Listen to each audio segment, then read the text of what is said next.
there was a cloud of injuries to a couple of players, and then one that was accompanied by rain. Both combined and brought an unusual and early end to the second T20I between West Indies and Pakistan. We'll talk about that game on this edition of The Outside View.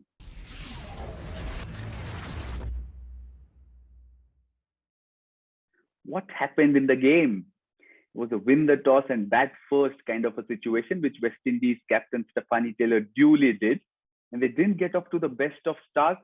West Indies lost Hayley Matthews, Deandra Doughton, as well as captain Taylor before 50 runs. And then it seemed as if that struggle to get to 100 would ensue. It wasn't to be, thanks to Kaishia Knight and Chedian Nation ensured that West Indies put up 125 for 6 in their 20 overs.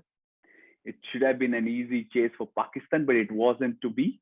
They lost Javeria Khan in the very first over to a run out, and then there was a break that ensued. We'll talk about that in a later segment. And after that break, there was only wickets that fell for Pakistan. And more so, they lost 6 wickets, but 5 of them to run outs. It seemed as if two batters in the middle were talking different languages, and that led to confusion and run outs as well. Neither scored 29 for them. That was the only score of significance for them as they finished 103 for 6. But at that point, the final heavy showers meant that the match wouldn't go on, and Pakistan fell short by 7 runs calculated by the DLS method.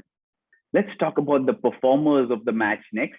Yes, Nidada top scored with 29. Fatima Sana, the young seamer, was very good with her 2 wickets with the ball. But the performer has to be Kaishia Knight, who finished unbeaten on 30.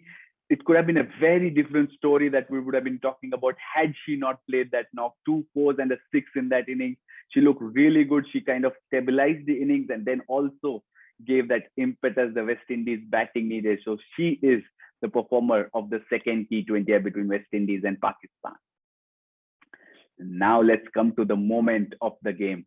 It is something that you wouldn't want to watch on a cricketing field, or let alone on any sporting field. A player going down, injury or otherwise, and then those scary pictures that ensued. Shinel Henry in that 4th over of the run chase was flat on the ground, almost motionless, before stretchers was ushered and then she was taken off the field. So that was one fault, and that was followed by a drizzle that kept the players away.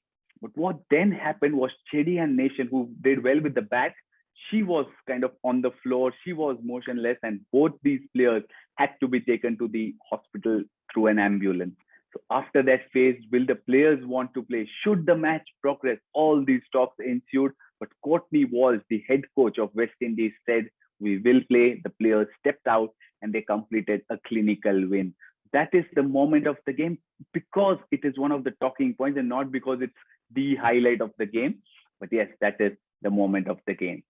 Right then, 2 T20Is done and dusted. It's a 3-match series. West Indies have pocketed the series. The final T20I is on Sunday at the Sir Vivian Richards Stadium in Antigua, where the first T20I was played. So we'll catch you after that match with all the match updates and hopefully a good match that we shall have. But also remember, a few hours from now, India will take on England in that final ODI at Worcester. So we'll be back with all those coverage on the Outside View Live. So tune into that and see you after the third T20I on the Outside View.